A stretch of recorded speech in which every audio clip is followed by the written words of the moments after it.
All right. Are we live? Well, yeah. Okay. You hit the button and the thing went red, and then there was this long gap, and I thought, uh-oh. Did he freeze up? So we're back here. This is the Trampled Underfoot Podcast. This is episode, what is it, 136? Yep. Yeah. 136. Yeah. And we're here, Lindsay and Eloy Escagedo, and West Coast, East Coast, two different parts of the country coming together evenings to see what's up with life, the universe, and everything. And that's, what we're doing, right? Something like that. That's it. We take the everyday, the ordinary, break it down to its molecular components, and analyze it with a fine-tooth comb. Because you know what? We're brainy. That sounded good, but actually what we do is we talk about stuff that we grew up with. So, on the audio, they'll just hear me saying, and they won't get the finger tapping to the temple. But no, they won't. But it's your edit, so you can reduce that to as many as you want. No, we'll leave it because it's what I learned the other day, which wasn't a great find. Oh, by the way, this is just me in my surfing of because I like to watch history videos and this and that. I've run across so many darn revisionists. I'm just gonna say it. I don't care. Columbus did discover the Americas. Did. I'm gonna say did. And with the coffee, I had to write that in one guy's thing because it's like I'm not even. Yeah, I'll go. It seems that a tribe from Africa, which we've touched on here, that the Egyptians, there's suggestions that they circumnavigated and this and that, and then so people take this possibility, which is a possibility, and whatever is discovered, we take it and say, okay, right on, this is what it is, no problem, at least from my vantage point. But they take a thing and they try to overpass what actually was where. So I wrote on the guy's thing, I said, sure, all these things are possible, and in fact, it should be welcomed, whatever the history is. But when people say, because the push is because of all the stuff that happened with colonialism and all that. Right. Well, the push is that, oh no, there was all these that Columbus didn't discover anything. Well, if you really want to be technical, there's a lot you could say about it, but the fact is that for the European continent and for Europeans finding it and utilizing it and the expansion that occurred from that occurrence, he discovered it. But no one, even back then, denied, even him in writing, that when he came to the Americas, that he encountered people.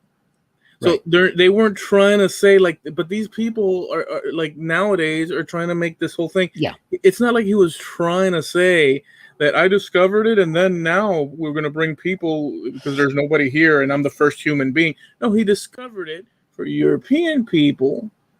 And from there it became, well, we're all here because of that exploration. Yeah, that's true. He never denied that there were already people there. He wrote about it. You can't. I mean, true, and that's something else. They're talking about Captain Cook and William Dampier. No, they discovered Australia. Well, the Aborigines were there long before that, and truth be told, the Chinese had already been to Australia. They'd already set out their own explorers and had been there and then come back and just, basically didn't want to go back. They had no interest in the continent. So, when people say, well, Columbus discovered the Americas, well, for the Europeans, yes, but no. And even that is still a little bit controversial because we know that there were Vikings that came over before that, before Columbus. Yeah, there were, And but there is or they say they also, were. and there's also evidence that, and I saw this on we're talking about history documentaries. I was watching one earlier this evening. There is also evidence that, believe it or not, the Maya came to North America, specifically Florida. There is remnants of a Mayan long canoe somewhere in Florida. I didn't catch what city it was in, but the wood or radiocarbon dated back to around 1100 AD. And it is a Mayan canoe. It's the remnants of a Mayan canoe, and it's preserved in a museum. Interesting. I mean, And I got to look for that. yeah, look that's for it. The things to look for, the keywords to look for are Mayan canoe, Florida current. They're talking about a current in the Gulf of Mexico that moves at about 4 miles per hour, which for a canoe is pretty swift. And just by guiding it with the number of people they had on these long canoes, 12 people per side, that they said they estimated it would have taken them about 4, maybe 5 days to reach Florida from the Yucatan Peninsula. I mean, I don't see why not. You know what I'm saying? I don't see why. Like, again, one reads the article, you look at it, and then whatever the conclusions are, one ponders and this. So it's not like, one. Let's say, no, I don't want the Mayans to, as an example of all these people trying to. No, I don't want the Mayans to have discovered or to have been here in Florida. No, it was first, this tribe and that tribe and how to, and this is, but, so if it's a fact, what are you going to do? Right. Exactly. Nobody is denying that there weren't people here at the time. It's just that's the first recorded instance of a European making the settlement then. And back then, Europe was considered the center of the world. Well, to Europeans. Sure. And because that's where the great civilizations were, quote unquote, great civilizations. So. Well, I mean. Yeah. I mean, at the time. But, sure. But at the end of the day, it's like. So at the end of the day, the people in the Americas, the natives and whatnot. Right. They came from somewhere, and at least on the DNA side, they traveled from Europe or let's say Asia, which had contact with this is and they went through the straits, the Bering Straits, and then there's like these whole, so there's all this interconnection, but because of political ramifications and stuff, people are like, well, no, and I'm not justifying any barbarity. You know what I'm saying? I'm not justifying evils done. I'm just saying, well, this is the history. Yeah. And we all can't. If he wouldn't have come, half the people or all the, who knows what percentage of people wouldn't exist right now because the current, because of the events, that lead up to situations, people flocking. Sure. We probably wouldn't exist. Well, it would be another situation. And okay, let's just say that Columbus didn't make it here. Let's just say that the Nina, the Pinta, and the Santa Maria were wiped out in a hurricane. Let's just say, for the sake of argument, how many more years would it have been?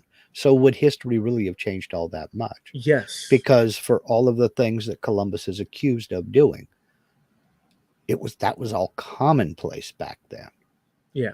It was very common. So it's easy to project evil on one person when that one person was simply representing the culture. Things were pretty brutal and barbaric back in his time. Days. Yeah, in his time. That's exactly what I mean. Things were pretty brutal and barbaric back then. But I mean, so my understanding, and again, this is just, me. Well, I did ponder it actually. Sure. And I didn't expect us to go. I was going to mention one thing and then hop to the next, but okay. But now you know better than that. Well, that's the whole thing. But are you suggesting to me that so if he wouldn't have discovered, and you could change the Columbus thing, see, because it depends on what the center of attention is on a subject, that people start getting touchy and this and that, and that Columbus now is this whole thing. But if you change a historical figure, Mhm. or even better, an explorer, from realizing it's his journey, his or her journey, and arriving at a place, and then populations and colonization and a series of events unfolding.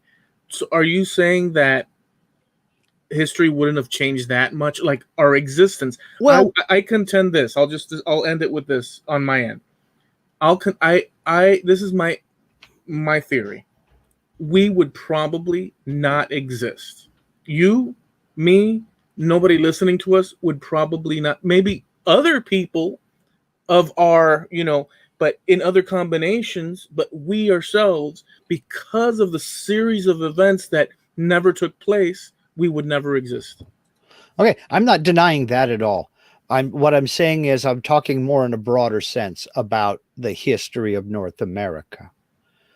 Would it have changed all that much? How long after Columbus would it have taken somebody else to discover it? Because Amerigo Vespucci, for example, he was out exploring. He didn't get up this far north.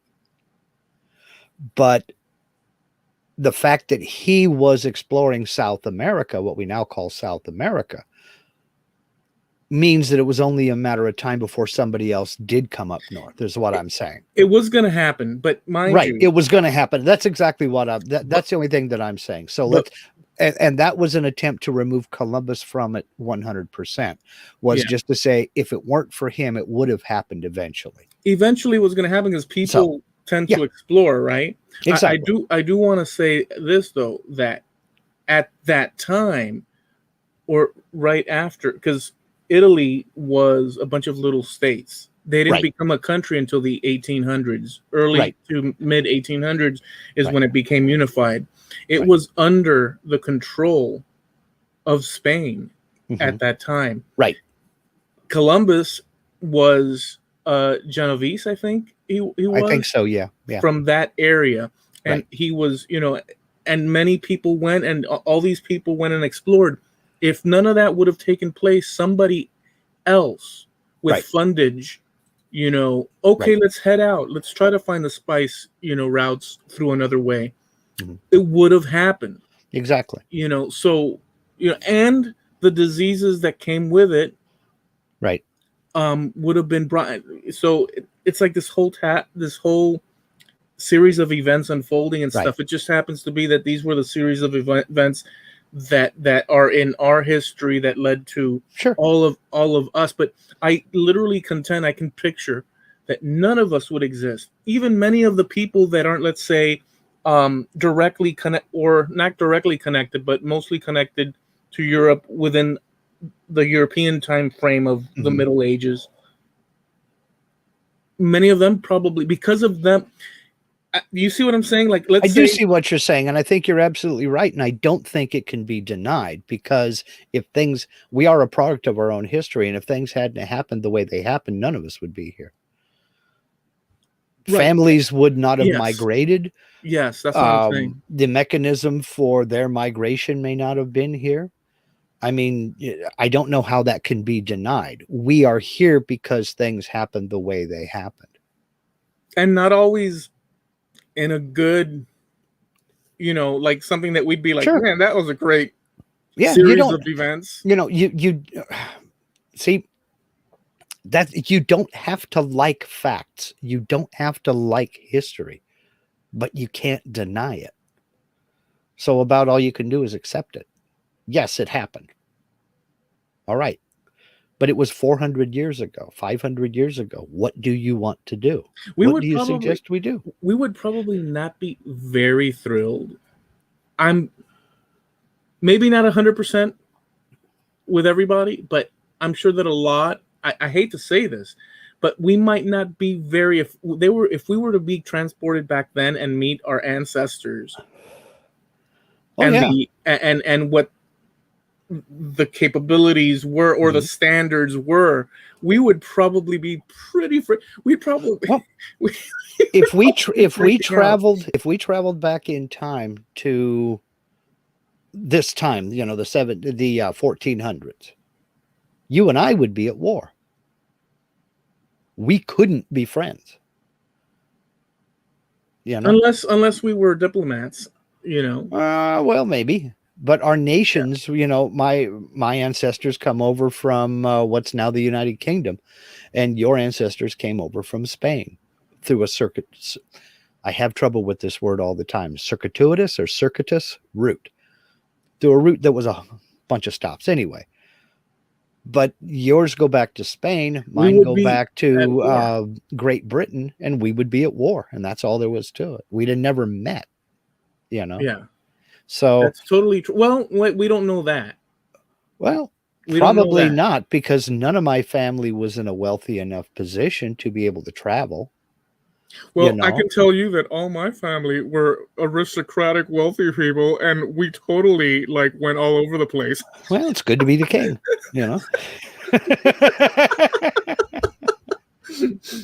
Well, you're right. I think, well, not only the fact that it's two different countries, but even if you wanted to trip the light fandango, there's financial situations involved, and most of our ancestors probably, more than likely,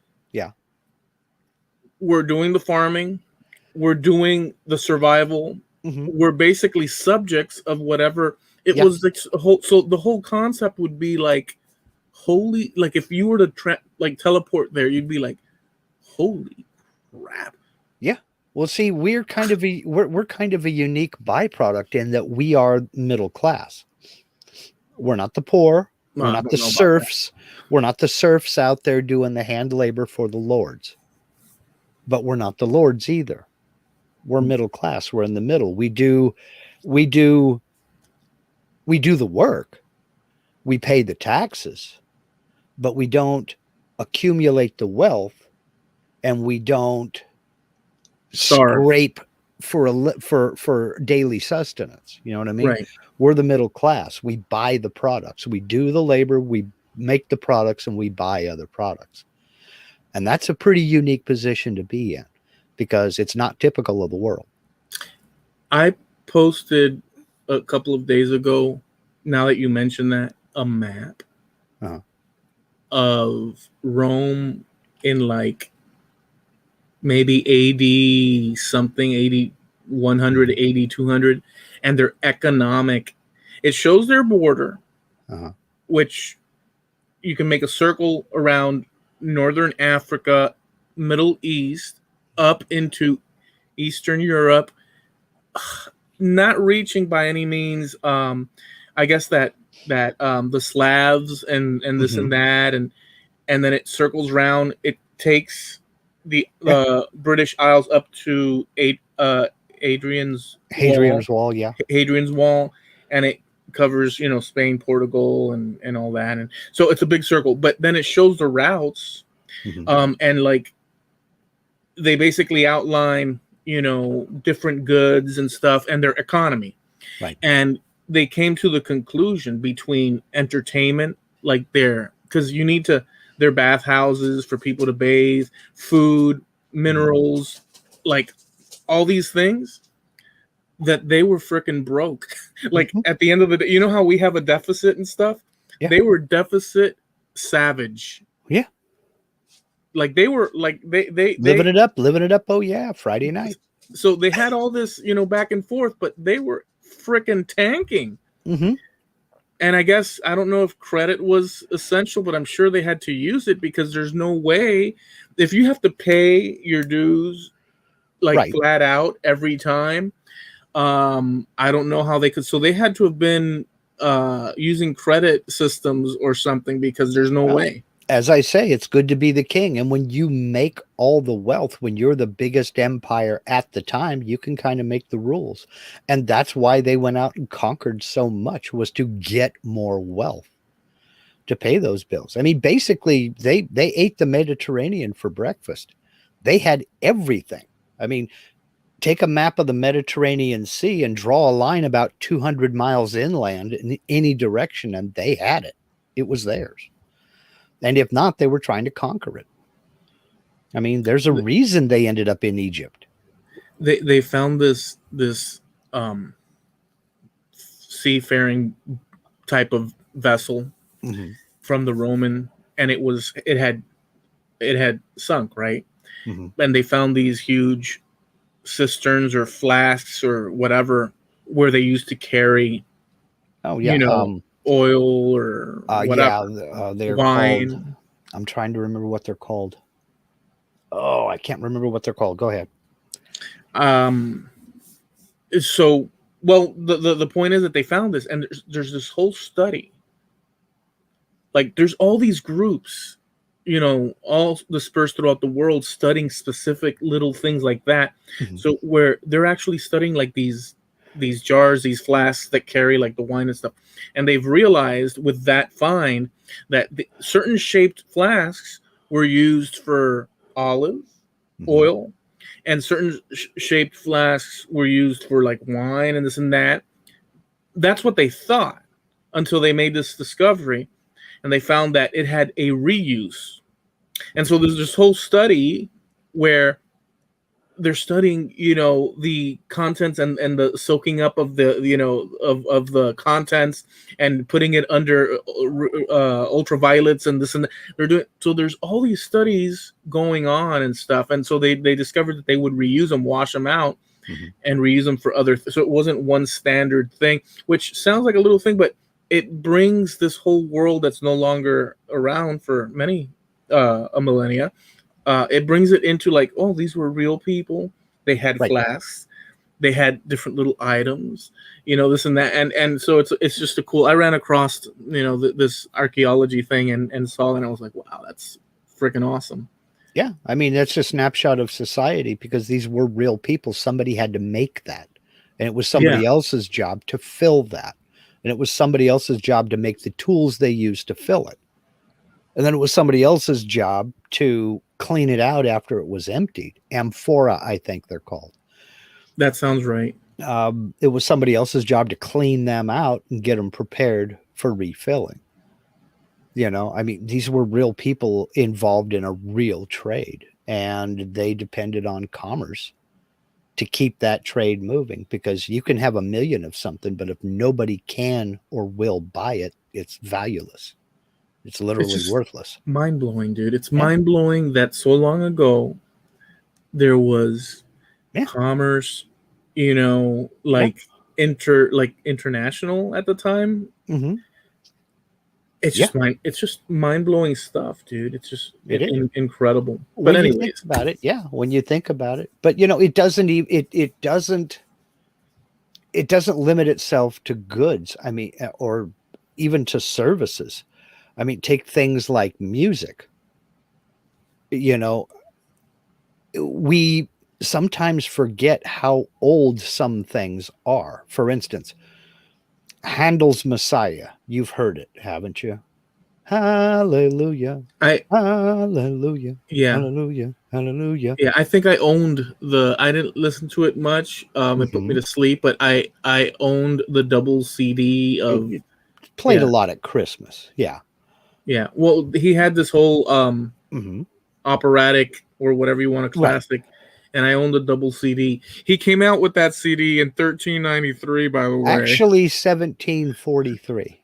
It premiered today. That was one of my little facts I was going to throw at you. It premiered today, March 23rd, 1743. That makes that piece of music 278 years old. And we still play it today. Amazing. Somebody bought a copy of it today, and it's 278 years old. It's just weird little things like that I hate to use the word because it's a cliche. It transcends time. It has aged well. Is it the popular style? Nah, not really. It was back in the day. but It millions wouldn't of people worldwide still love it. it would not compare with today's booty. Booty. Oh yeah. Well, now booty. let's take that apart and analyze it here. There aren't a whole lot of things that do compare with booty. So, You're right. And singing about it, I mean, you're so darn happy over it, you might as well sing about it. when I took creative writing, that's what first rule they taught me. Say what you see. Talk about what you see. Talk about what you know. So,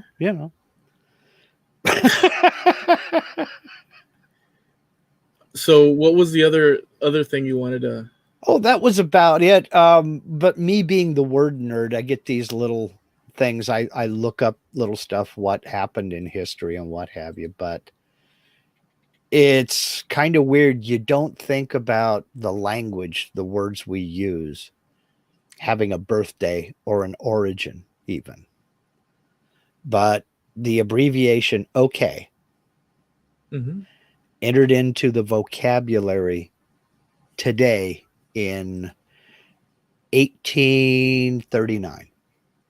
March 23rd, 1839, the initials OK, meaning all right, were used for the first time in the Boston Morning Post. And it was an abbreviation for all correct. Nice. And which was a popular slang misspelling, was all, O-L-L, correct, K-O-R-R-E-C-T. Interesting. It's you don't think of written slang, but it was a thing back in the day. And OK, O period, K period, for all correct, was first published in the Boston Morning Post in 1839. And now we use it all the time. And everybody uses it. Everybody uses it. Around the world. They even came up with an acceptable spelling of it to put in the dictionary, which is O-K-A-Y. If you type that out in a word processor, your spell checker will pass it. That's an okay word. It's in the dictionary. O-K-A-Y. Yeah. It's, you saying, so I would not be surprised, barring some Brazilian deep jungle Amazonian tribe, and even then, if they've had contact with the outside world, I don't know that there's a place, no matter what the language barrier, that if you say okay, that people won't get it. Yeah. I don't know that, at least that word, right? Yeah. You could say Rumpelstiltskin, and they're like, huh? But if you say okay, they're like, oh, okay. If you add a nod with it, I think you're right. I mean, they would, especially with the spread of American pop culture, and American pop culture goes everywhere. What if you do this to the tribe? Okay. Well, then you may have a problem on your hands. But, if you give a nod of the head or a smile or something and say, okay, they know it means something positive or affirmative. The physical next to the verbal is just as important, because you could say, and it doesn't matter what it is, you could say, okay, and you'll pick up and say, okay, and you're not even thinking about it, but you're looking, and he's shaking his head, and he's saying, okay, and that's a very acceptable, and this is but if somebody comes up to you and says, you're amazing, man, but like with an angry face, you're getting a mixed message there, and you're like, well, wait a second, so it's important that when you're lost in some sort of like jungle, that your appearance match your tonal expression words. Yeah. Well, we do that, but it's the symbolism, it's body language, it's everything. I mean, we do that with a lot of stuff, but there is it's knowing that there are certain things that are universal that somehow kind of calms things down a little bit. A smile is usually a smile. You almost always recognize that you're not a threat. Unless you've ran across that ancient no smiling tribe. Well, that's why I say almost, because you never know. I mean, the baring of the teeth might have some other kind of meaning, but usually a smile comes with a relaxed expression and a little bit of a sparkle in the eye or something like that. It's real hard to fake a smile. Yeah, but if you walk into the you must flatulence is accepted in our tribe when you enter and meet us, and you can't perform, you're in trouble. I mean, now you're talking tribal customs, and you can't know what you don't know. Hey So sis, can you believe the American guy just came to our tribe and he didn't have the decency to Yeah. lay a fart on us? well, I can't believe it, brother. I know They're people doing- like that here. Now that you say it, you're right. There And I know these people aren't tribal. They've been in my family for generations. So that okay, didn't so make any sense at all, Mark. no, but you know what? It's leave it to people's imaginations is just as valid. Well, how can a person be in your family for generations? He can technically only be in your family for one, his or hers. Yeah.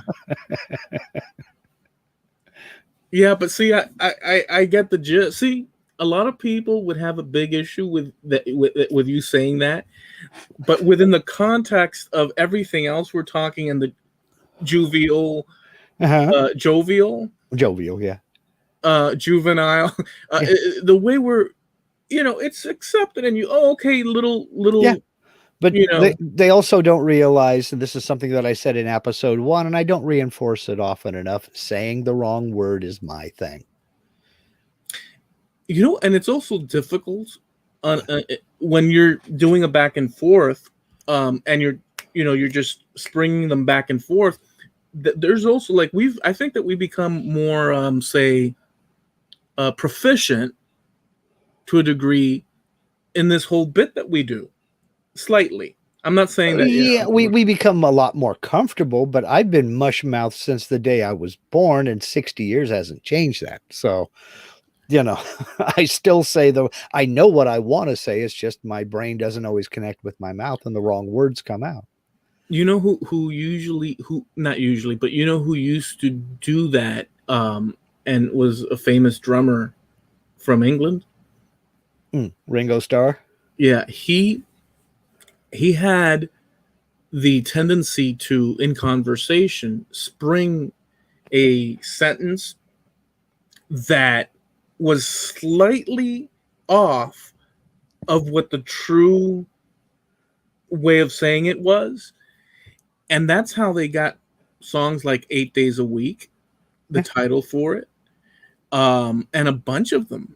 A Long Day's Night. Yeah, A Hard Day's Night. Hard Day's Night, yeah. See, you revised. I revised his revision.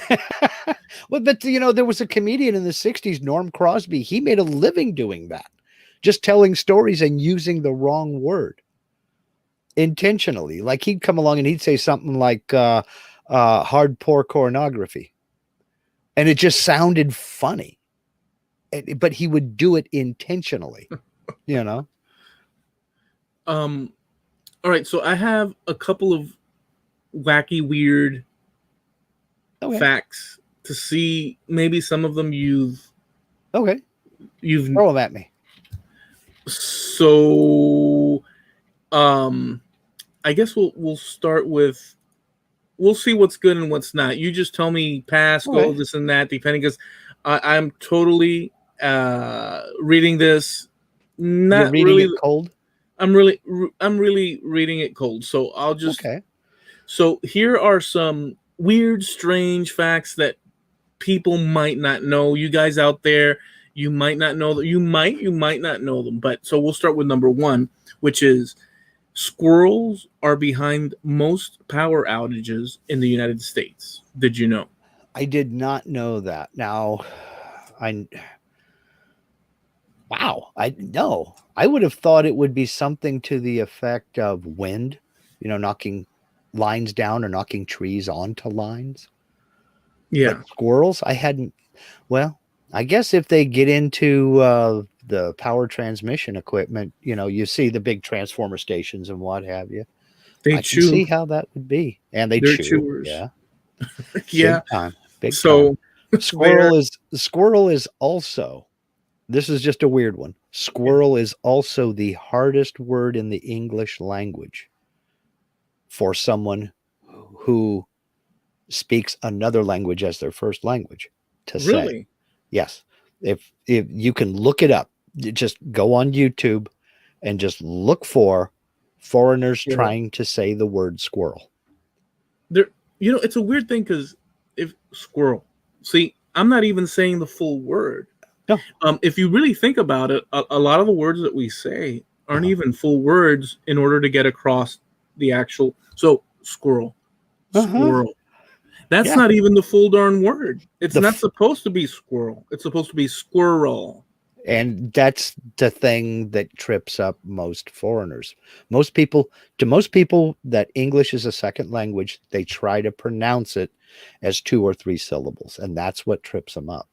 The funniest are, and I'm not laughing at anybody. I mean, Well, it's no, just I one of mean, those things. I mean, it is what it is. because believe me, I have attempted to learn several different languages, and I know I butcher and destroy the words. I know that. The whole rolling R thing is hard for my tongue to do. I butcher Spanish like you would not believe, but I can speak it. But I'm always self-conscious when I'm talking to my family and doing the. I'm always self-conscious because I butcher it badly, but Mhm. they encourage and stuff. But I feel self-conscious because I use words in English into the Spanish, and what Mhm. happens is it doesn't sound like it should. You're not. It Right, doesn't fit. You right. know. And they speak the Castilian, Yeah. correct? Okay. But even with my in the Cubans, I was always being corrected as a kid because when you're when it's just what it is. You're Mhm. reading in English, you're reading comic books, the popular, and so you're thinking in English, and then but you talk the Spanish, but you're thinking in English, and then when you string a sentence together, you're thinking A, B, C, D, and E, but that's not how you would say it in Spanish. So Yeah. I take the words of Spanish to match the English alignment Mhm.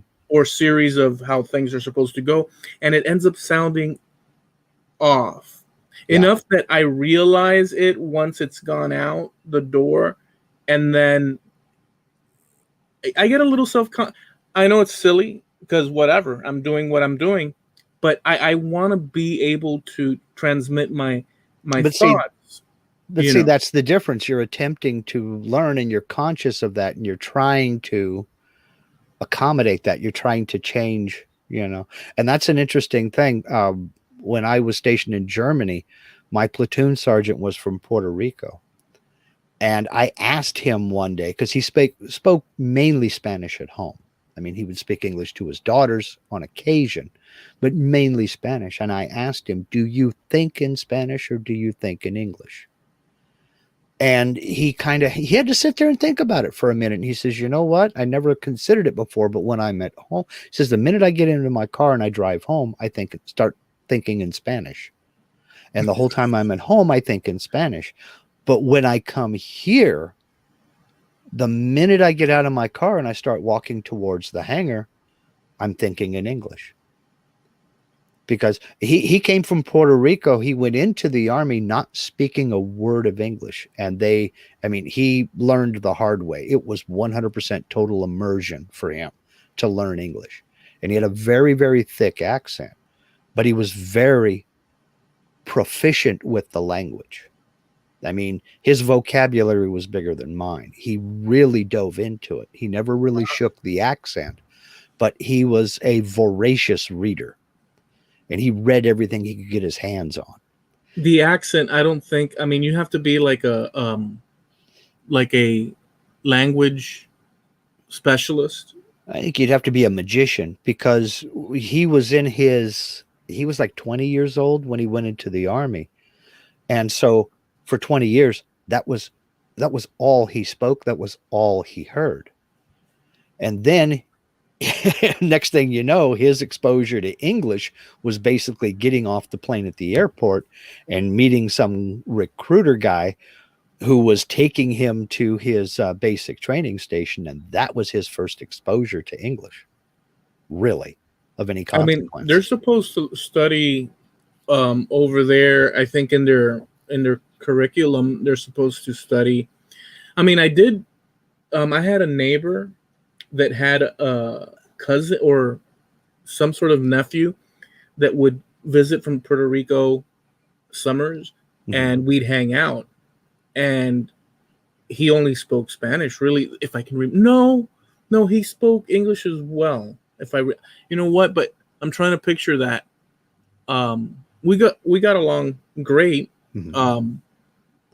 I think I can't remember, so I shouldn't have even mentioned. But I think he spoke both, so he was taught both. At least in the 80s, by the time. Right. And this guy was about 10 years older than me. So he would have gone through school in the 60s. Yeah. You know, so maybe that's the way it is now. But who's to say that's the way it was back then? I really don't know. My dad took, I have his school from not elementary, but high school. Although I do have some, but he took English in school in Cuba in the 50s. So, but he had an accent. My dad had and very thick. Well, if you don't use the language, you'll lose it. And again, it's very difficult because you've been taught a language your entire life. It's very difficult to lose what you have been taught and what you've grown up with. So squirrel is the word that's very difficult for most people. It's the most difficult word. Ugh, see, I can't even speak. And I get corrected on my English to this day. Say squirrel. Say squirrel. Let me squirrel? see. It's real easy. See, but you have a different. I say squirrel, and you say squirrel. Squirrel. Yeah. Squirrel. It's kind of a 2-syllable. But you're not using the whole. No, I'm not using the whole. It's like, I don't want to say a lazy, but it's like you throw it out and it's gone and it's keep going. But they pronounce, when I say they, I don't know, I'm assuming they would pronounce the whole word as spelled. They'll say squirrel, or I don't know how they would say squirrel. Well, you squirrel. just try it. Just try looking up foreigners saying the word squirrel on YouTube. The funniest are, believe it or not, the Germans, because that's another part of language is we are used to that "wa" sound. They don't use it a lot. They use it a little bit, but not as much as we do. To them, it's a V sound. So a lot of them will say squirrel. They want to inject. They're used to saying things. They want to inject because it's their natural. Okay, yeah. All right. Well, let's move on. That's a good one. I mean, there's all kinds of, and I'm the word nerd. Like I said, there's all kinds of linguistic things like that. For instance, the capital of Russia is Moscow, and we spell it Moscow because that's how we pronounce it. That's how we spell that pronunciation. They pronounced the capital of Russia, Moscow, in Germany, the same way, Moscow, but they spelled it Moskau because those are the letters they have to put together to make those sounds. Yeah. And we have different ones. And we use different ones, yeah. To get to the same sound. Exactly. But then there's the lexicon, the actual. Exactly. And our OW, ow sound is OW. Theirs is AU. So actually the brand name over here that we call Braun, Braun, is Brown. Interesting. Yeah. Well, I don't know how interesting it was, but it's a fact. Well, no, it's interesting to me. I mean, I like all sorts of. So here we go. So here's another strange, weird fact. Okay.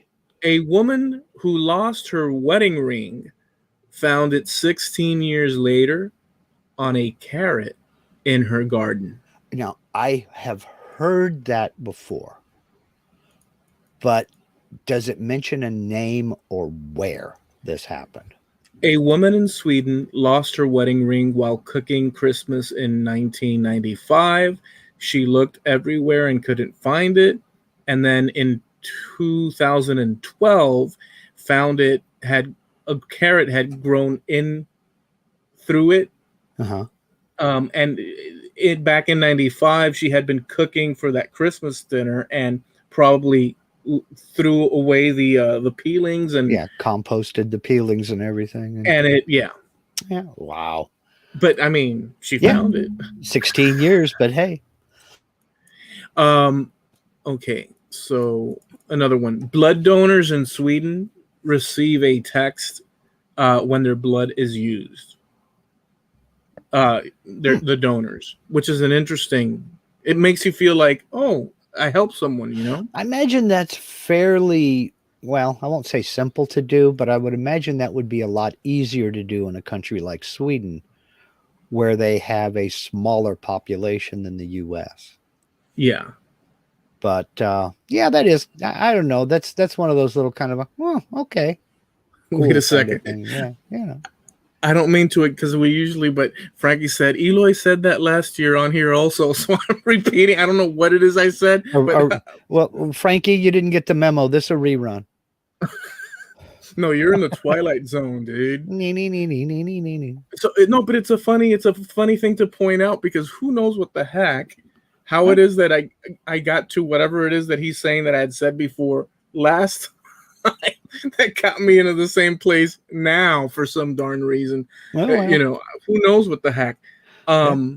Okay, so I don't like this one too much, but I'm gonna. Well then skip it if you don't like it. Well, you got to hear it though.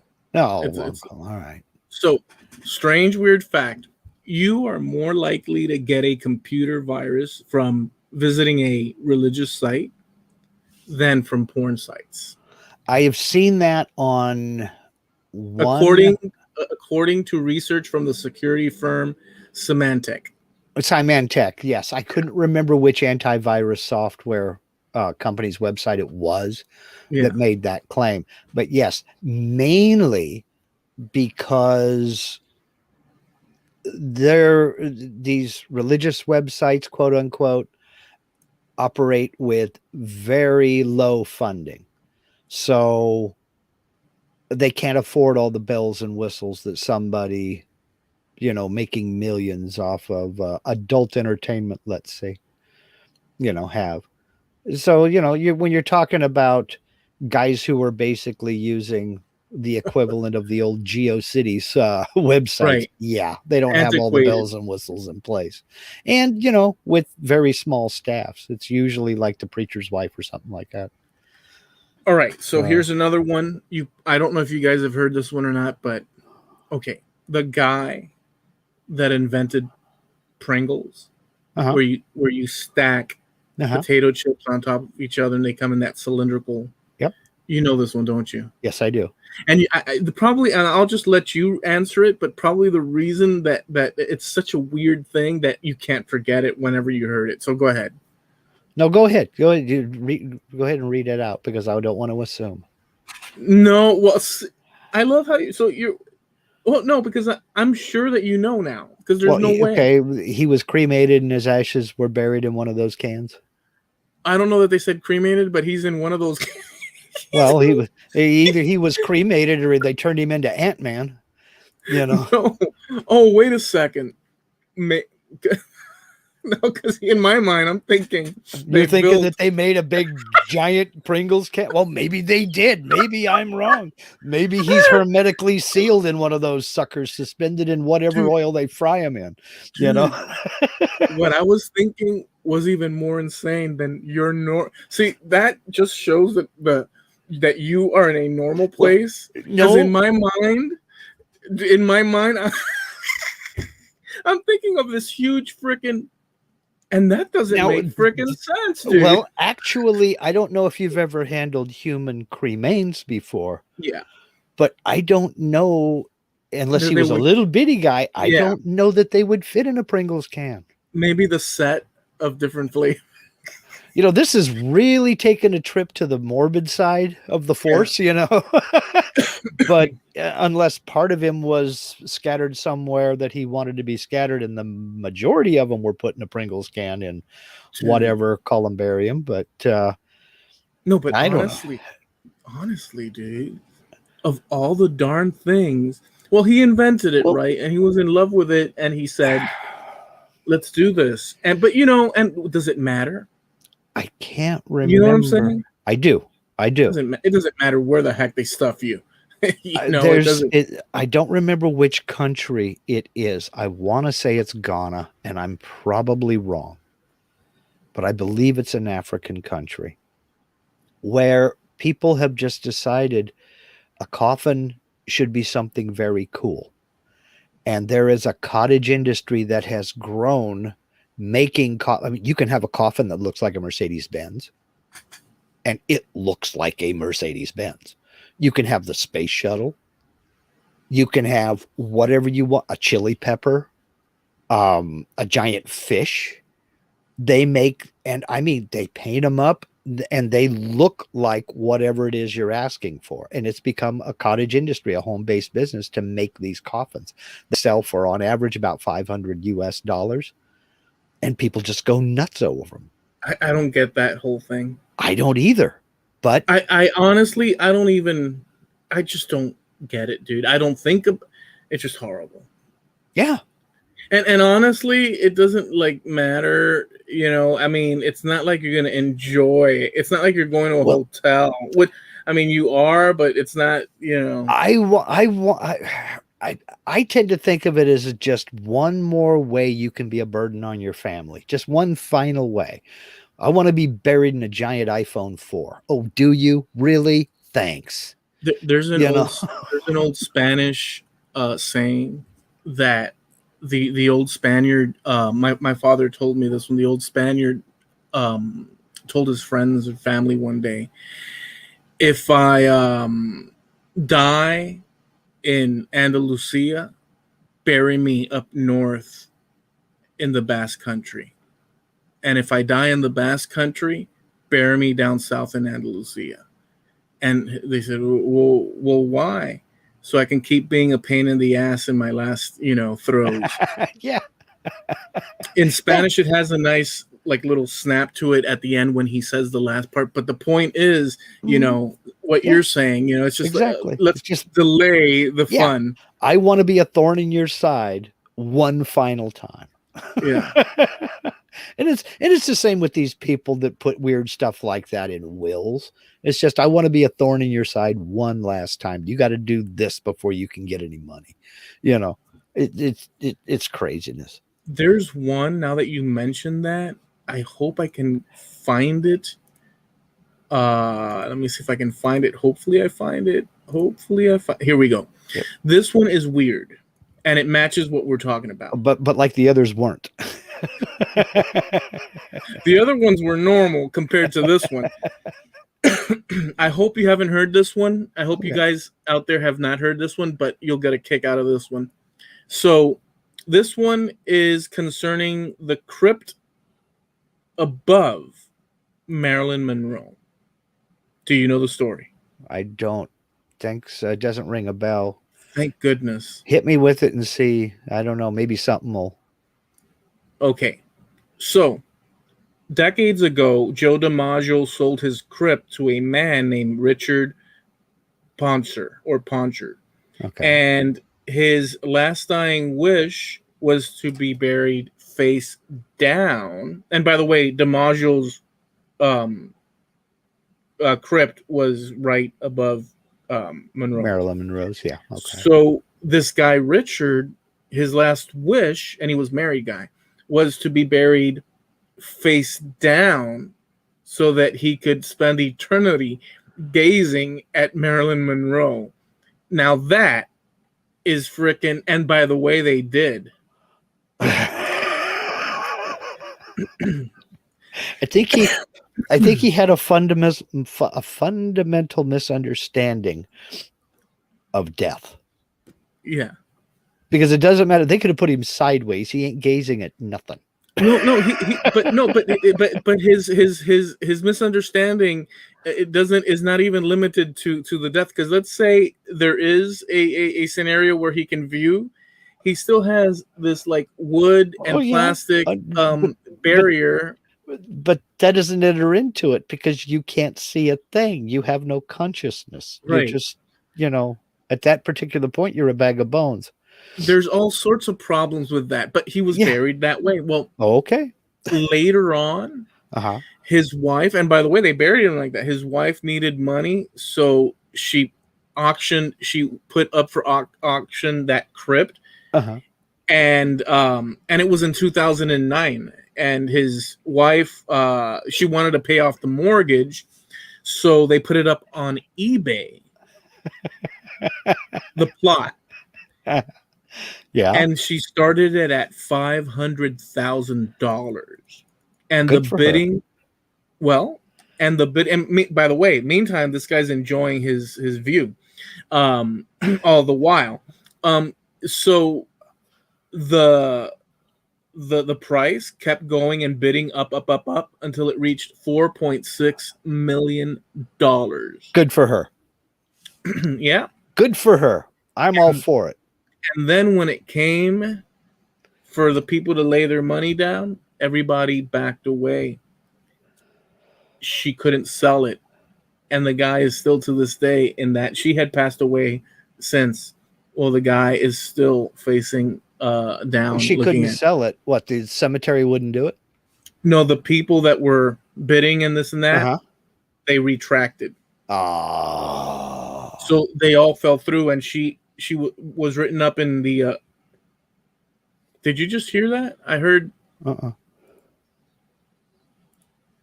Oh.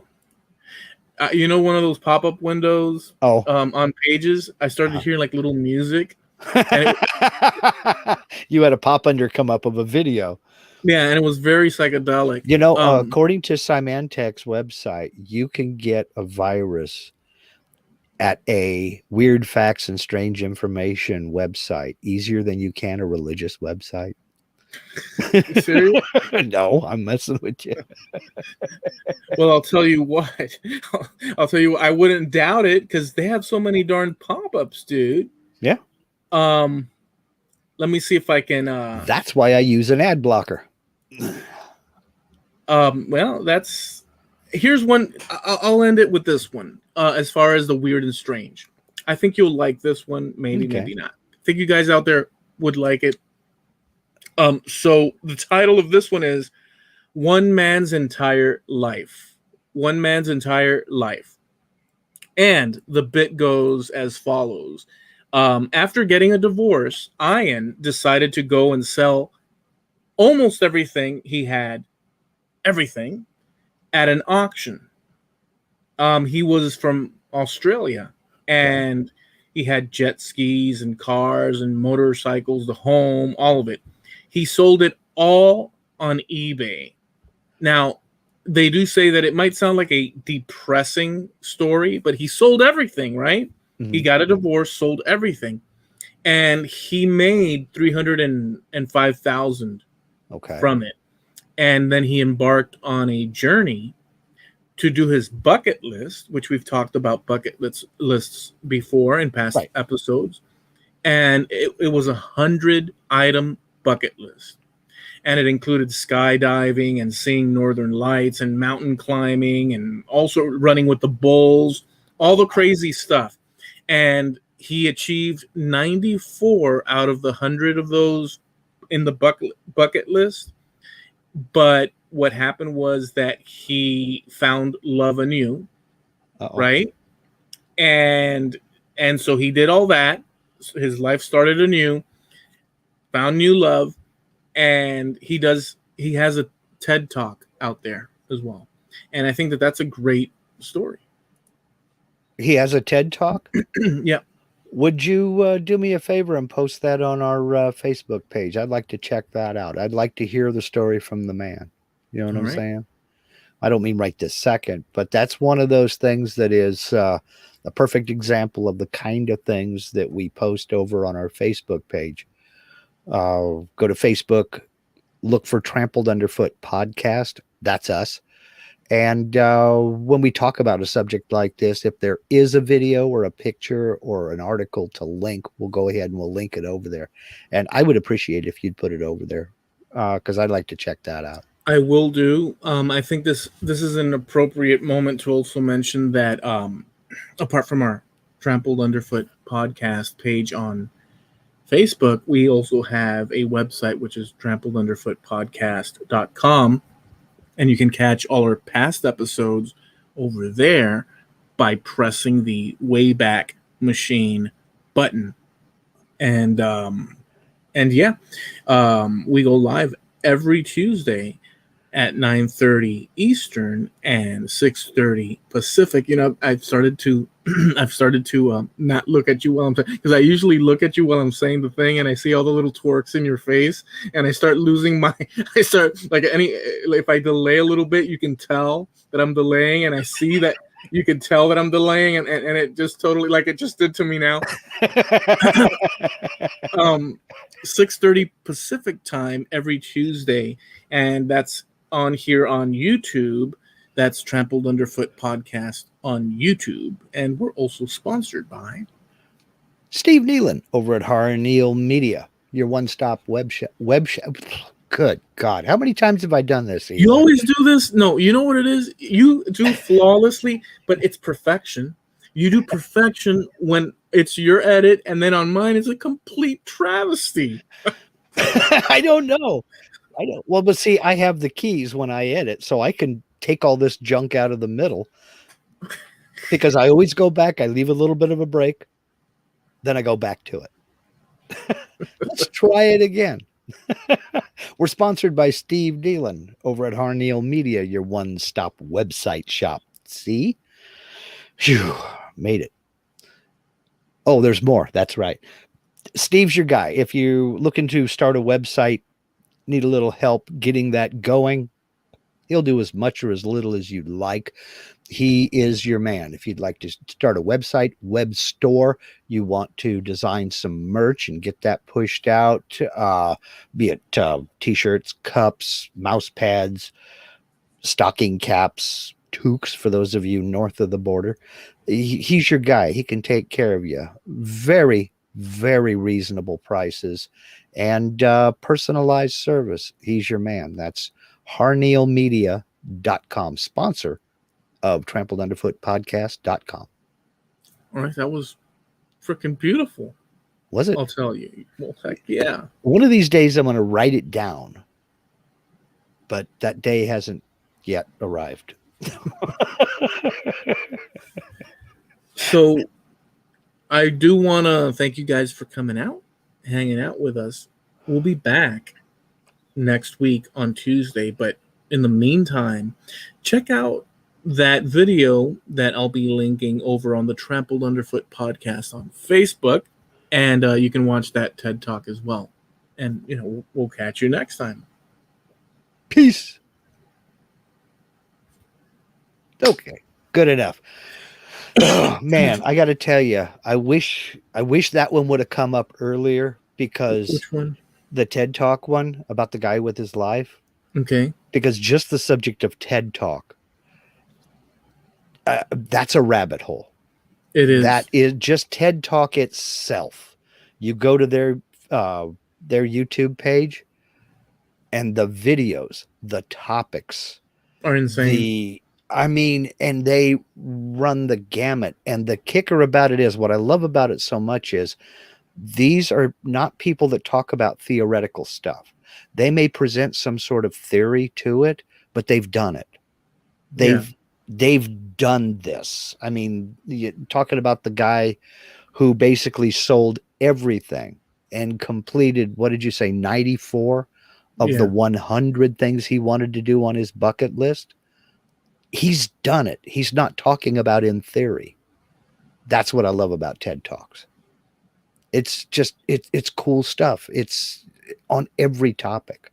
There's some quirkiness as well. I don't know if you've ever run across some of the quirkier presenters. There's people with really weird, but see, a lot of the things so all these people come up on there, they may have like a different philosophy than, say, what we might adhere to, but it worked for them.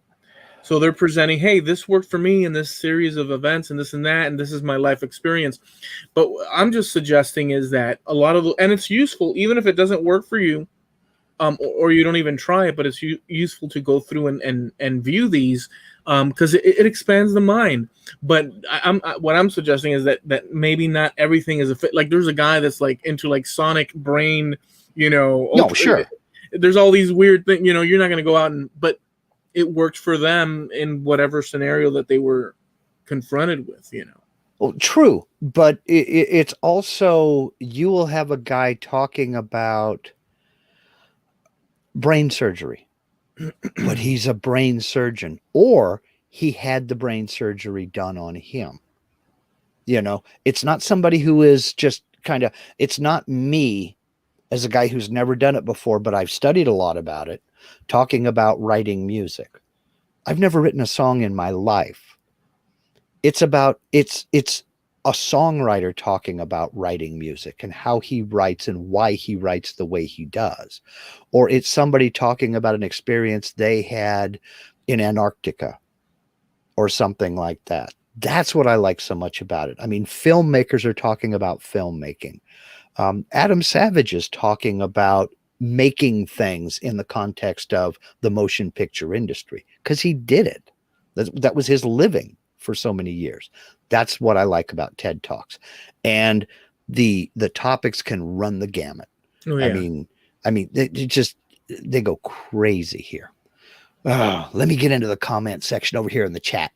Dis my dog, talking about when you were talking about the how the Sweden, how they send a text to people when their blood is used. He says Sweden has socialized medicine. The medical records are in the government. Much easier to organize things like those texts. Yes.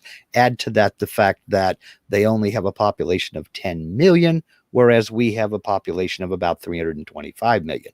That's what I mean. When you have a smaller population like that, things are easy to do. Easier to do. I'm not going to say that sending text messages, but is an easy thing for a population of 10 million. But when you figure if 10% of their population are blood donors, that's still 1 million texts.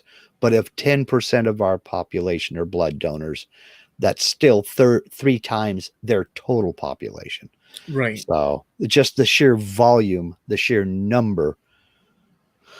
Oh, no. I mean, but at the same time, though, if you think about it, they could have some sort of automate. For instance, sure, automation could. I'm sure plays a big deal in it because I'm sure it's all done by barcodes. Right. They click the barcode on the blood bag. Yeah, and then automatically the computer sends it to another computer in the facility, and then that computer is the one that says this is going to be used, and then they send the message out. Right. I'm sure that it's automated, but so is the thing that the UPS guy uses when he scans your package as delivered. And how many times have you found the package on your front porch when the tracking says it's still in Oklahoma? Yeah. So,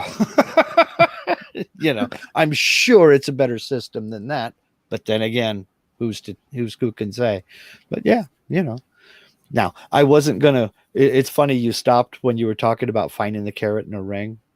Yeah, because I wasn't gonna stop, but it was familiar, but I didn't know we talked about it. I keep using the carrot in the freaking ring. I didn't know that we had talked about it. And that's one of the problems. No, that's great. You could spend your whole life revisiting the same topic since you forgot it in a cycle, and it's like brand new, man. Well, we've been doing it for how long?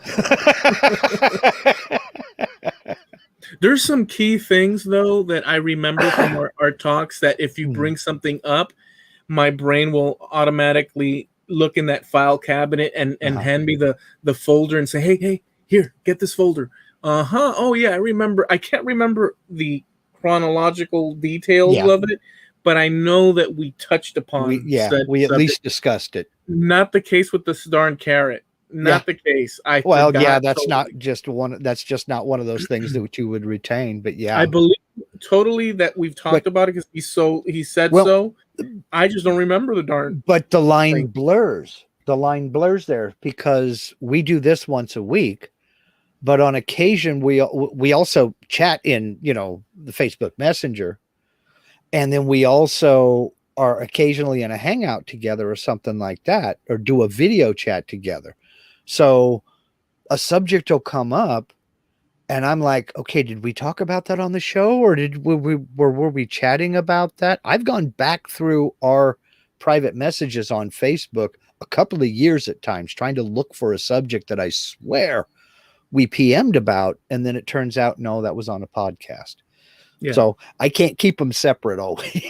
maybe Frankie is confusing the carrot the ring story with the carrot potato story, which is similar, that we touched on at one point, because there's a carrot one, a potato one as well. Okay, There's a carrot and difference. potato. No, not really. I'm just Oh, okay. Well, we might have. I don't remember what I had for lunch yesterday, so we may have talked about it. But it is weird. It is weird though that an item gets lost, but then 15 years later, I mean, you're not even thinking about it anymore. Obviously, you're not thinking about it anymore. Yeah, it's just gone. It's lost. Yeah. And it appears again. Mm-hmm. It reminds me a little bit. It's not the same thing, but I posted it once on my Facebook, where there's this Spaniard that leaves Spain and comes to Cuba because he's desperately looking for his brother, and that's the purpose. He left to the island searching for his brother. That was his purpose. He got on a bus and he looks at a guy and he says, "I'm here looking for my brother." And it turned out that was his brother. Oh, jeez. Yeah, like and the reason I put that story out on the Facebook thing is that I had come across it doing my own research. I saw this guy, so let me click on, and the family had left the story written in the little bio area, and I read it and I was like, holy, so that's the kind of thing that is just fantastic. He's looking at his brother. He probably doesn't remember. Who knows how long they were. And it's him. Oh, wait a second. You're looking for, what's your name? Oh, wait, we're brothers. So, that sort of thing. Oh, yeah. Freaking crazy. Oh, yeah. That would just, man, that would just freak me the hell out. Hey, I'm looking for my uncle. Oh, wait, you are my uncle. Yeah. Okay, now, see, I was going to go back through, and there was something else I wanted to talk about. Rick French was talking about an old Ray Bradbury piece. Ray Bradbury, the science fiction writer, that had people going back in time, stepping on a small insect, then returning to the present, and things had changed based on the killing of that organism. But he can't remember the name of it. I know which one you're talking about. I think I read it in junior high, but I can't remember it either. Ray Bradbury he had a dark side and he didn't hide it. There was another one of his stories that took place on a planet, and I don't remember now off the top of my head if it was Mars or Venus, but it was one of those two.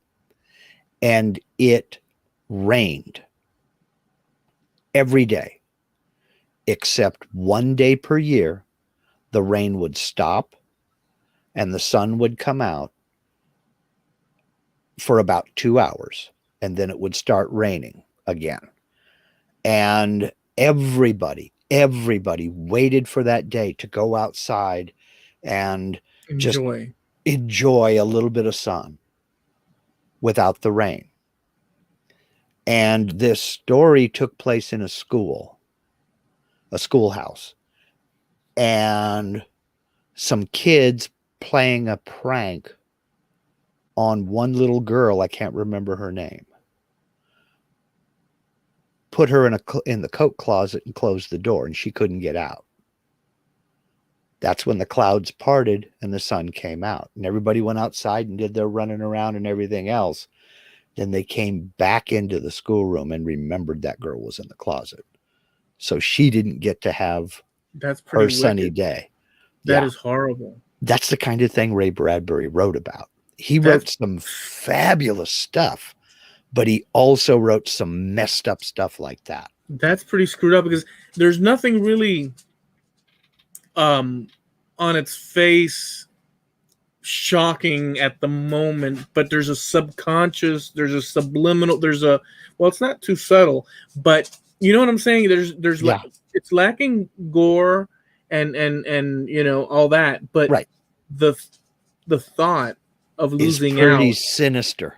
Yeah, exactly. But there's a lot of that in science fiction. There is a lot of that in science fiction. I don't remember the name of the story, and I don't remember who wrote it, but this is one of those short stories that I read in junior high school in English class. It was about I want to say it was called The Test, but that may not have been the name of it. It was about a family that's a futuristic society.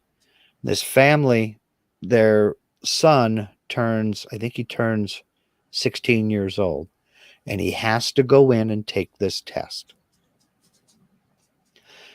And it's mandatory, it's required for every child reaching a certain age that they go in and they take this. It's an examination, sit down, written examination. They don't just come right out and say it. You later figure all this stuff out by putting all the pieces together. They take them in, they put them in a room, they're isolated by themselves. Then they fill them full of truth drugs to where they cannot lie. Then they take the test. And if they are too smart, you don't find out about this until, like I say, the end. They said, your little boy passed the test. How do you want to handle his remains? If you pass the test, you're proven too smart. We can't have you being too smart. They execute you right there. Oh, wow. There's a lot of dark stuff in science fiction, man. I don't remember who wrote it, but it's not until the very end that all these pieces fall together. Yeah. And you figure it out. It's just, there's some dark, weird, morbid stuff going on in science fiction. Just on that science fiction note, at the beginning I said, I thought about something I was going to tell you, and we ended up like an hour later here. I never told you the actual thing that I had started off because I went into that whole Roman thing, or the Columbus thing. And it was simply that the other day I discovered really there's nothing to this, but if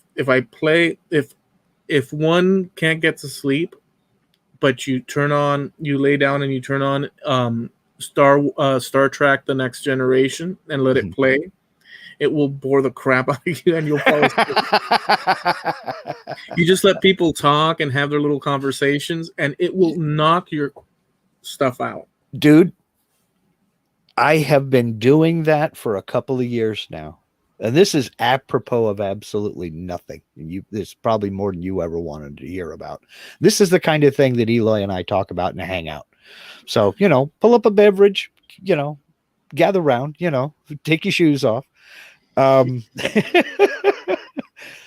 used to, from the time I was about 11 or 12 years old, I would read myself to sleep.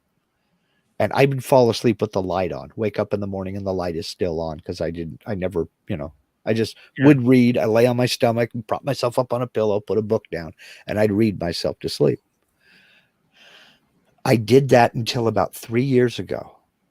I tried to break myself of doing that for several years. And what I discovered as a replacement is I'll find a playlist on YouTube of some TV show that I don't even watch. Right. And that's key. And I will bring up a playlist, or I have a bunch of TV series downloaded that I keep in various folders, British comedies and British panel shows and stuff like that. I mean, it starts good, but then you drift. And I'll take a few episodes and I'll put it into a playlist and I'll sit up and I'll watch an episode. And then it's just like you said, your eyes start getting a little bit heavy. And so just kind of lay down, hunker down, and it'll play through those episodes and shut off. And I've been doing it like that for about the last 3-4 years now. Dude, it totally works, dude. And Yeah. like there's plots occurring and you're trying to and the more you try after that first episode, if you really try to focus, your body's like sort of like, because you're like, I'm not really interested. And it works, dude. Yeah. Especially if works. it's something you have seen before. So there are no surprises. You put it on and you're like, okay, I remember this episode. They're going to talk about this, this, this, and this, and this is what's going to happen.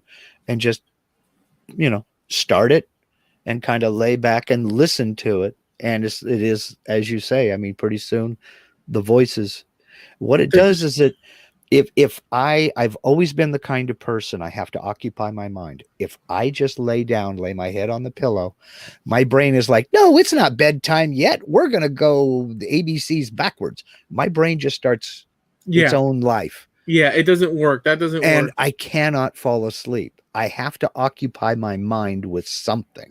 And that's where reading came in.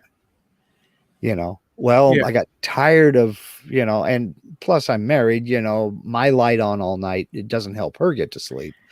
So, but a little bit, and I'll ask her, is it too loud? No, it's just fine. And we'll both just kind of lay there. And it's funny, we'll be laying there starting to drift off to sleep. And all of a sudden I'll start hearing her laughing at something they're saying on the TV. Oh yeah. Or on there. And I'm like, oh, okay. She got that joke. Cool. And then, or I'll start laughing and she'll roll over and say, you really thought that was funny, didn't you? Something like that. You should try, in a pinch, Star Trek: The Next Generation. Yeah. You put it on, and these characters all have their personalities and stuff, but it just plays in such a way that, and they start talking to each other, and something's gonna happen, but it's like, oh, and you're trying, and boom, you're gone, dude. Yeah. You're gone, and that's wonderful. I discovered that a few nights ago, and it was like, oh. Yeah, I've done it before in the past, but I forgot. Yeah, it freaking works. Put on the most boring, and it's not that Star Trek: The Next Generation is the most boring, but for some reason I can't stay awake with it, so it just works, man. Yeah. Rick French says it's amazing what you remember from infomercials that you've never watched by leaving your TV on all night. That's true. Yeah. I mean. And if you order right now, Rick, they'll send you 2 of them. Just pay separate processing. I mean, I wonder. I've seen it before, but things that we talk about will appear as what you call like advertisements somewhere on the web.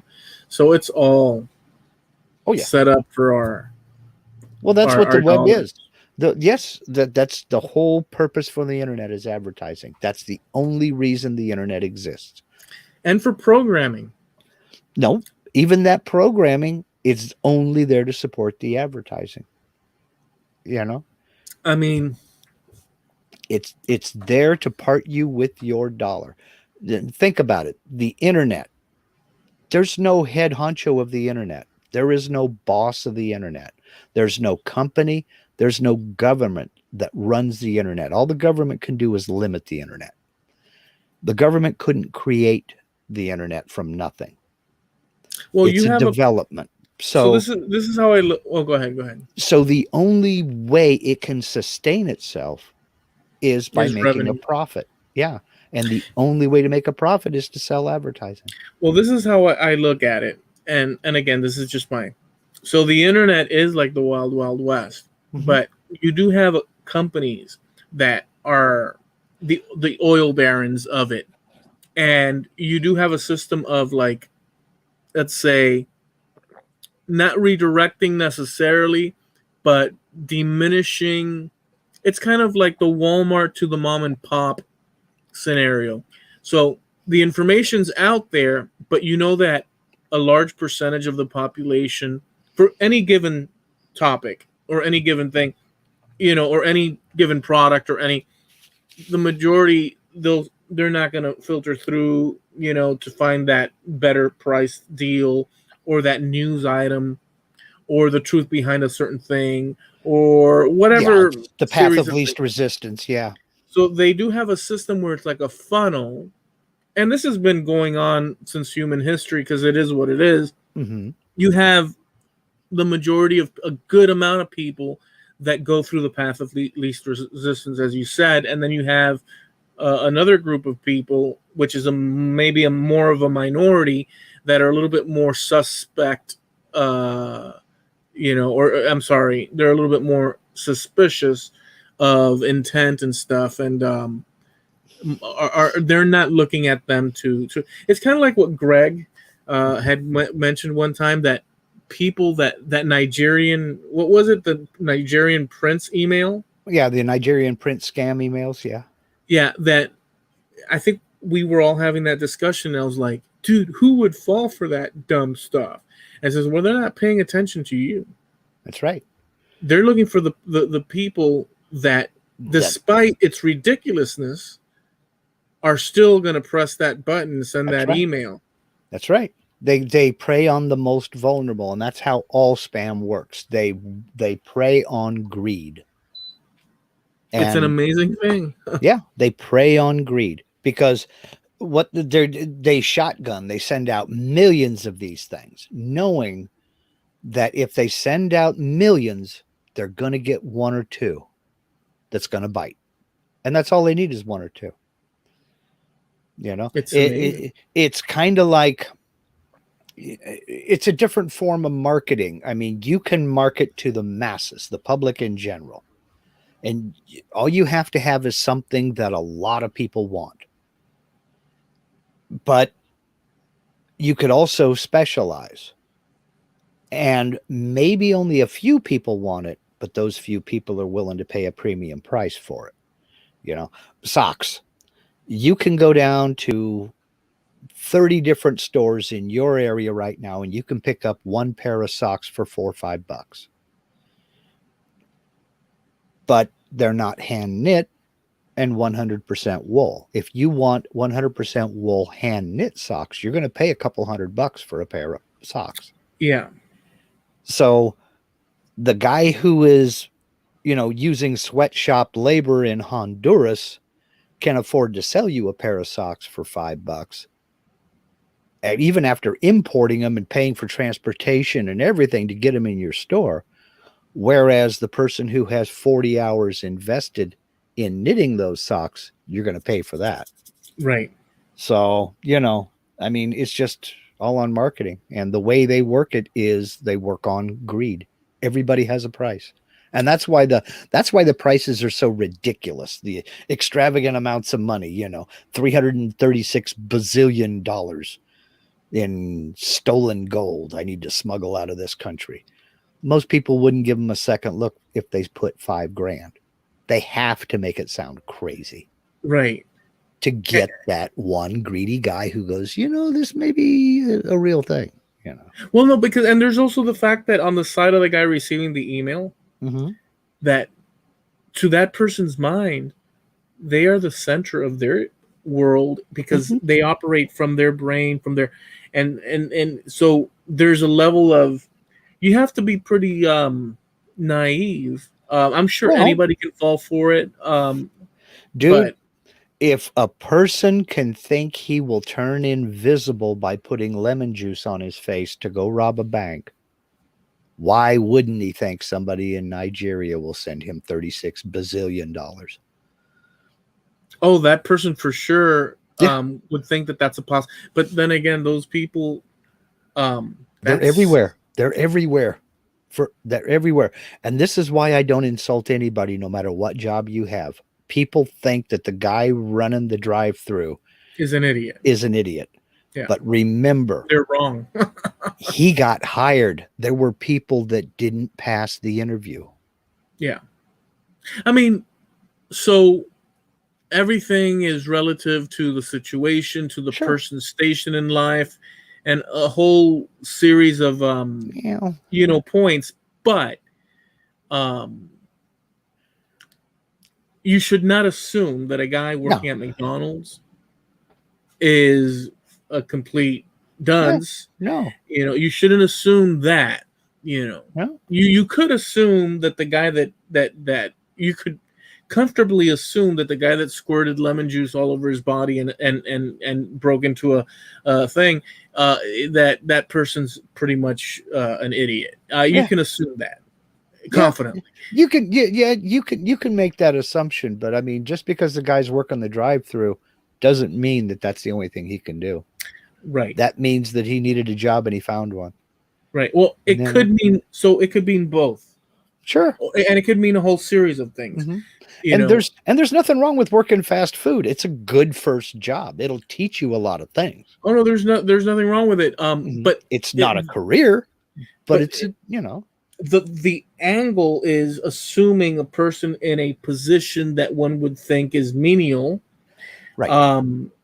It doesn't have capacity and this and that. It's not as simple as that. But the idea of thinking that, or the idea of someone thinking that, as the main possibility, without extra information added to that bowl of what's going on here, is a lack of intelligence on the part of the person observing. Right. Because you're making an you should never make that assumption. Exactly. Just on that one sample of because you don't know that person's life, you don't know that person's story. For all you know, that is a medical student who's working his way through his education. That guy may be operating on you one day, or that guy may be an engineering student and that's how he's paying tuition, or that's how he's paying his rent. You don't know.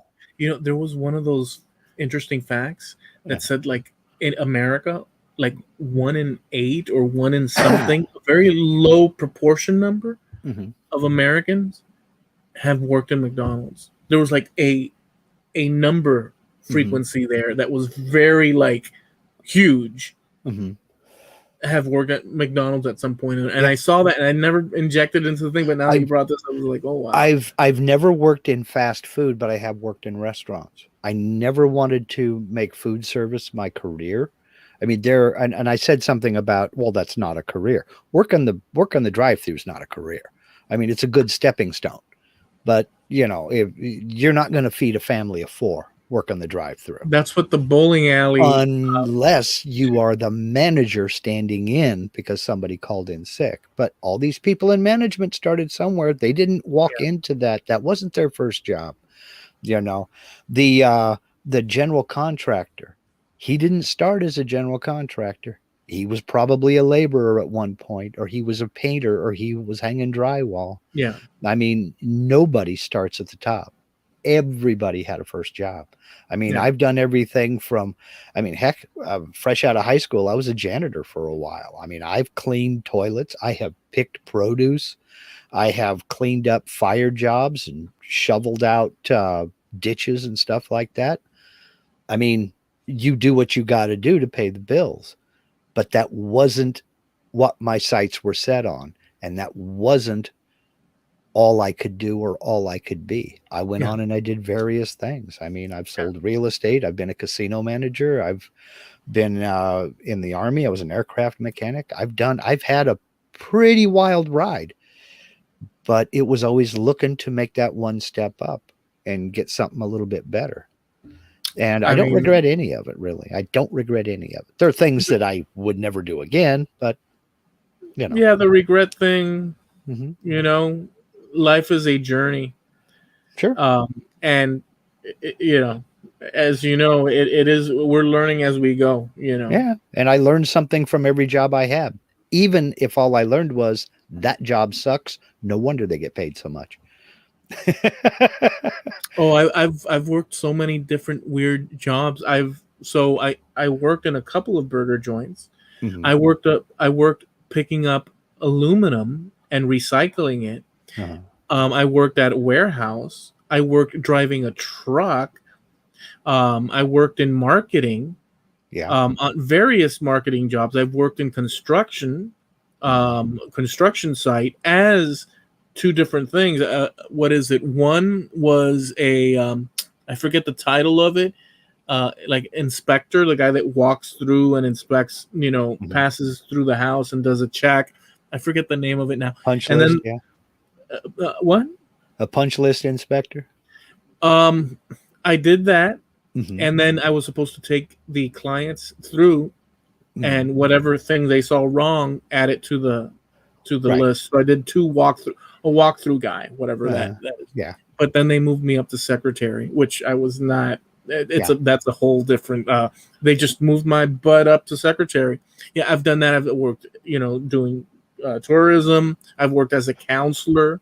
I mean, just a series of things, dude. Yeah. At a casino as well. Just a series of non-related, weird. But every things. one of them was a step up or a step sideways, or it was trying something new. Yeah. I mean, and you learn along the way a lot of different things. Yeah. One thing I'll leave with this. One thing I did learn now, reflecting back all those years, is one little thing that I not that I regret, but if I knew it then, I would have done it all the way through. Was in a situation, no matter what sort of like dynamic in a workplace you have, you're always going to have a difference of different people looking at things differently, and having different let's say ethics. And so there's people that usually will go and do the backstab, and they'll use the technique that a lot of people use, that these are the bad people, and that they'll go, if you're a threat to them, they'll go to the other employees and create amnesty between you and them by animosity, by saying bad things about you to them. So they are, and so there's this whole dynamic. And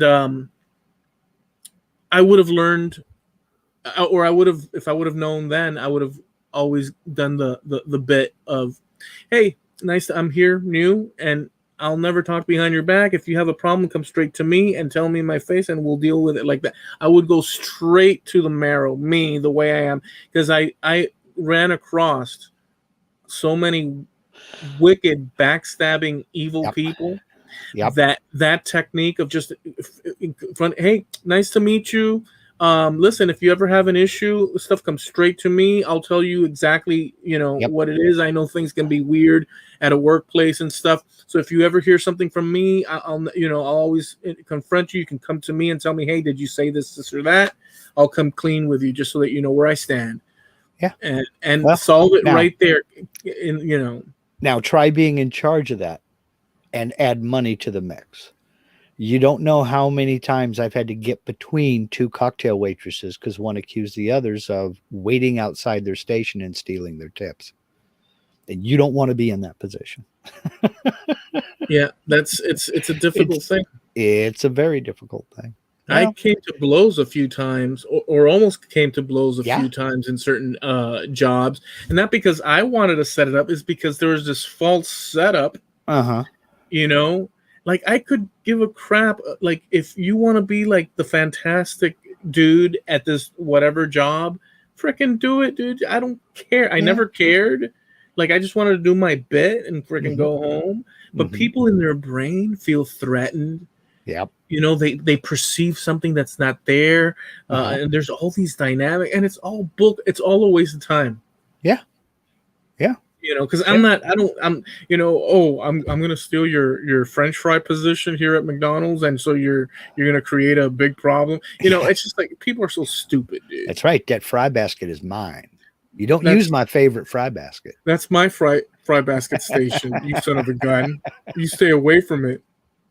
People are so silly sometimes. We are. People are petty. It's amazing, man. It's you see every once in a while you'll see one of those feel-good stories on YouTube, where faith in humanity is restored because this guy did this and this guy did that. And then you scroll down, you throw down, and it's cool stuff. Yeah. You go down, scroll through the comments, and you always see people going, we need more people like this in the world. And my attitude is, quit wishing for it. Be one of those people. Yeah. Be one of those people, man. You see a kid that can't find mommy? Help the kid. Don't say, oh, we need more people like that. Be one of those people. Yeah. Yeah. Be that, and because you can't control other people. No, you can't. and it's not going to happen. So, I mean, and it's not going to happen today. It didn't happen 20 years ago, 30, 40, 50. There's never been a golden age. There's never been a perfect time. I mean, people say, man, it wasn't like it was back in the 50s. No, it's not like it was back in the 50s. I wouldn't want to go back to the way it was in the 50s or the 60s or the 70s or even the 80s, because things are better now. You know, all the crap that we think we have now, we had back then too, and it was worse. See, I guess I'm gonna have to agree with you, although I haven't really thought it through. But I'll just say that it's whether it's the 80s or the year 2021, all things being equal, we have internet now. Yeah. So that's a pretty good. See, to me, that's a big one. And it makes it easier for us to complain about stuff. To me, that's a big one, Mark. Yeah. The internet. I'm sorry. I'm all in, dude. I am too. I'm a proponent, dude. I'm a major internet user, and I'm a major fan. Oh, yeah, I am too, and I make no excuse. I would be lost without the internet. I really would. I would be lost without it. That's where I get my entertainment. That's where I have my gig going. I mean, I would be lost without the internet. You know what? And I have a blast doing it. That's the fun part, you know, which didn't make any sense either. You got to be careful. You got to be careful, because you remind me. Did you ever see the Matrix movie? No. Well, okay. So there's just one scene. I'll just say that the guy. So they live in reality world, which is the real world, which is a dystopian. Like the machines control everything, and they're like always hiding and stuff. And then there's the world where everybody's plugged into, which is the Matrix, and it's like the world that we're living right now, like that everything seems real, but the real world is like a dystopian. And there's this one guy that betrays the real world survivor people because he wants to go back into the dreamlike state, and he meets the enemies, and he's eating at a restaurant. It's all fake. It's all in the mind. And he says, you know, I know I'm sitting here drinking this wine and eating this delicious steak, and I know it's not real, but I don't care. And for that, he betrayed the real world people and this and that because of comfort. So I'm just saying that I'm all in with this internet, dude. It's the reality that we have and augmented. So, you know, I'm a major fan. Yeah. I'm a major fan. You got to see the Matrix. You got to see the Matrix. Well, maybe I'll put that on tonight and fall asleep to it. Call back. That was good. Well, let's leave it there. Let's take off because it's time. Yeah, it's boil water. It's time. Thank you for hanging with us, Rick. Dis my dog, Frankie. I saw Steve there from Harneal Media. Billy Burt was in for a short time. He only farts when he's alone or with somebody. Cool.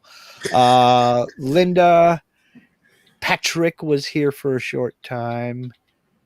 And I mentioned everybody. Thank you for hanging out with us, y'all. It's been fun. French? I did say Rick French. He was the first or second one. All right. Right on. Well, I think it's time to rock and roll. Alrighty.